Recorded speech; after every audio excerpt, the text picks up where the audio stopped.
Air berteriak tanda tak dalam, air tenang seperti berlian. Izinkan kami keluarga Arbli Tunggalmit mengucapkan salam untuk para Bapak Ibu jamaah yang hadir sekalian.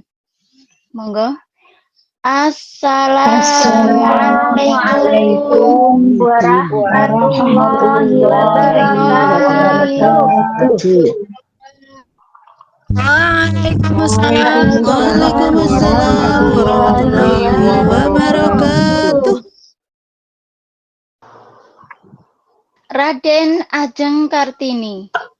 Raden Ajeng Kartini lahir pada tanggal 21 April tahun 1879 di kota Jepara, Jawa Tengah. Ia anak salah seorang bangsawan yang masih sangat taat pada adat istiadat. Setelah lulus dari sekolah dasar, ia tidak diperbolehkan melanjutkan sekolah ke tingkat yang lebih tinggi oleh orang tuanya. Kartini kecil sangat sedih karena dengan hal tersebut. Ia ingin menentang, tapi tak berani. Karena takut dianggap anak durhaka. Bertolak pinggang marah. Kamu itu sudah waktunya untuk dipingit. Kamu itu perempuan. Tidak harus sekolah tinggi-tinggi pun tidak apa-apa. Kartini menatap ayah sedih lalu berkata dengan penuh harapan. Tapi Romo, aku ingin mempunyai banyak pengetahuan dan juga banyak teman. Apa itu salah?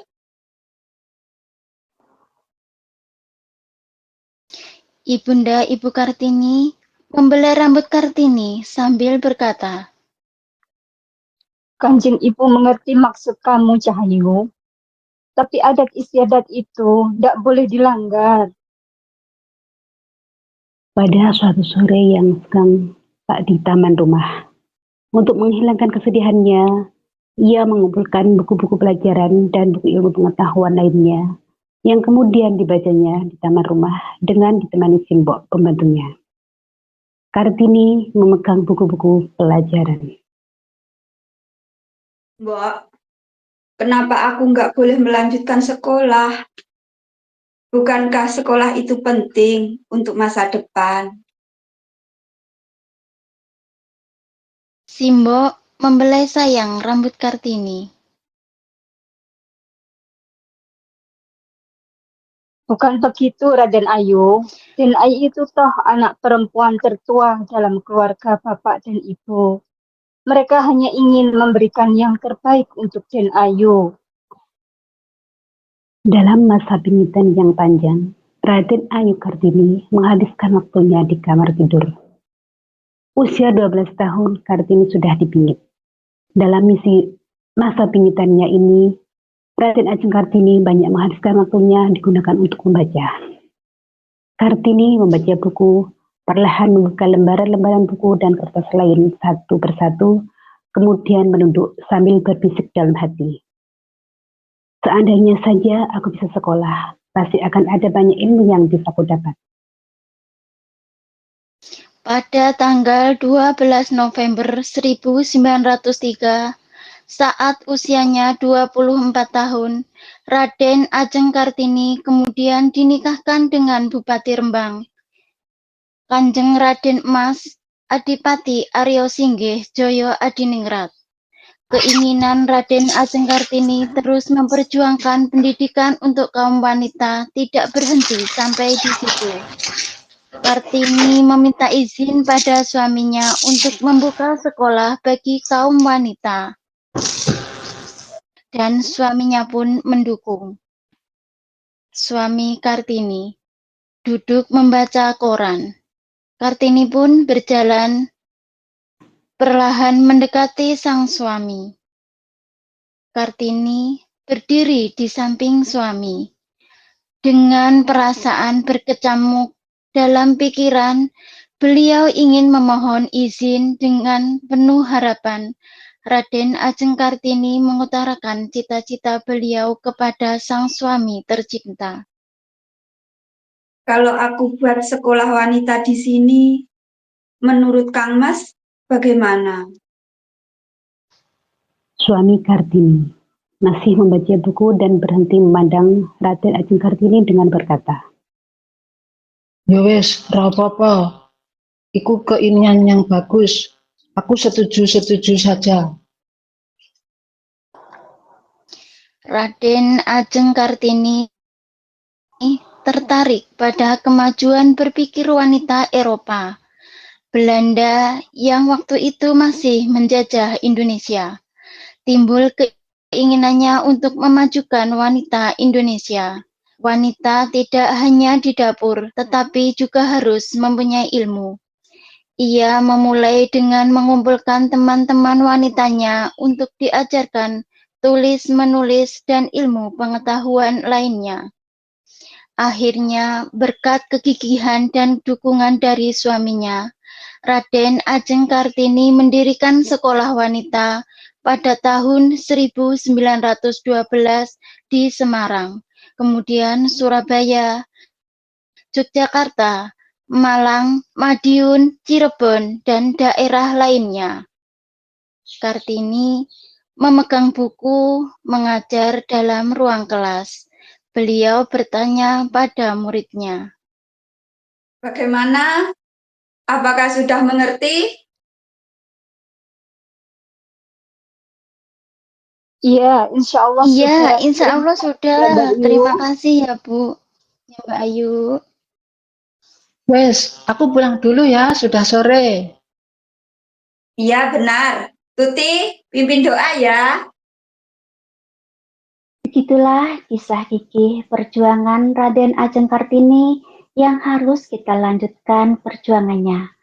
Pada 13 September 1904, anak pertama Raden Ajeng Kartini dilahirkan.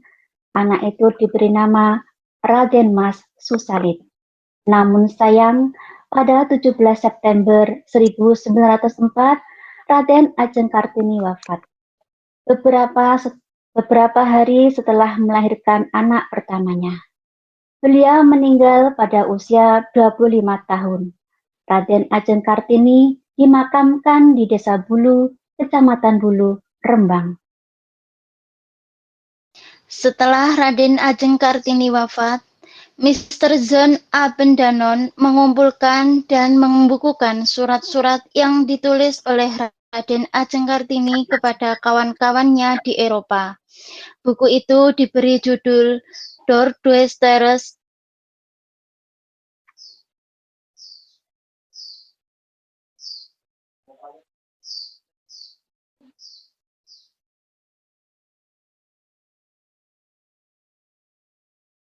Ya.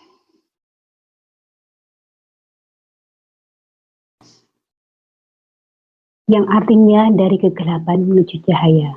Mr. John Bendanon membereskan kertas-kertas yang diserahkan sambil berkata, semua ini adalah pengalaman berharga.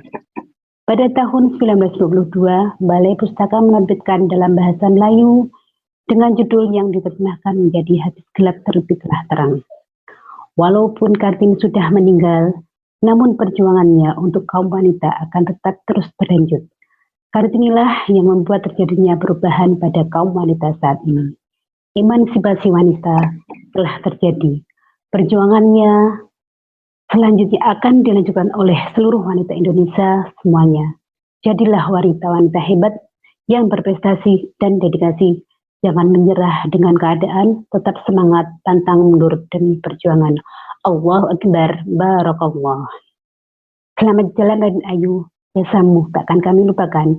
Doa dan semangat juangmu tetap dilihat di hati kami yang paling dalam. Terima kasih atas perjuanganmu. Semangat Kartini di era milenial. Kartini era milenial, perempuan-perempuan kreatif yang mampu menebarkan aura positif dan mampu menumbuhkan senyum bagi orang-orang di sekitarnya.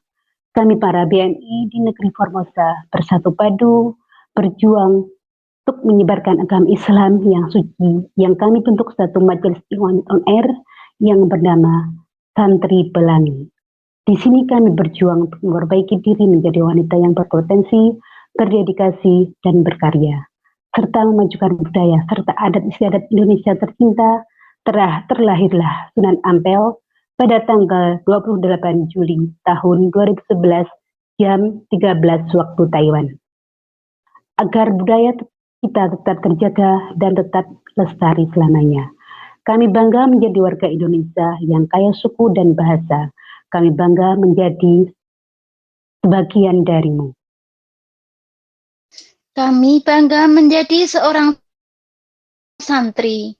Kami bahagia dalam mencari ilmu dan mengaji, untuk menjadikan kami lebih berarti, biarpun kami jauh dari orang tua dan keluarga, tak menjadikan kami sepi.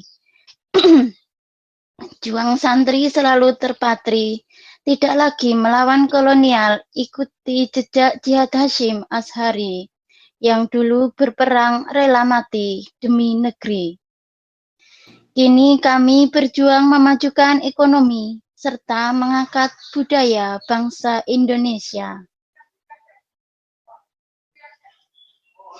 Kini santri jadi tonggak estafet ulama, tutur bahasa dijaga dan ditata, berakhlak dan berbudi mulia, sorot teladan umat beragama. Ikhlasku menjadi santri, mengabdi pada agama dan negeri, memantapkan hati di jalan Sang Ilahi. Ketika zaman semakin gila, peraturan sudah dianggap tiada santri.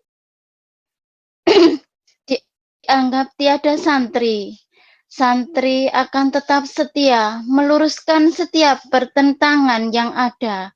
Ikhlasku mengabdi pada negeri, meski rintangan tak mau menepi. Hanya Allah lah sang penyemangat hati. Cita-cita itu ialah memperindah martabat manusia, memuliakannya, mendekatkan pada kesempurnaan, dan mengharapkan ridho Sang Ilahi Robbi hingga akhir hayat nanti. Ibu kita Kartini. Ibu kita Kartini. Kita Kartini.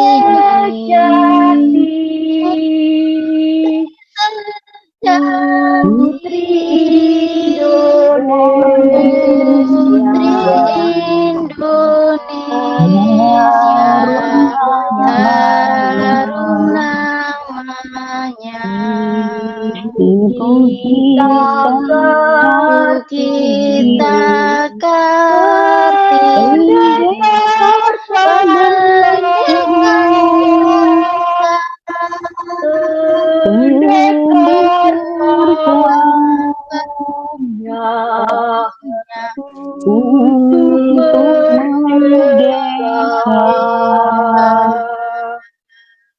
Wahai Ibu kita Kartini, putri yang mulia,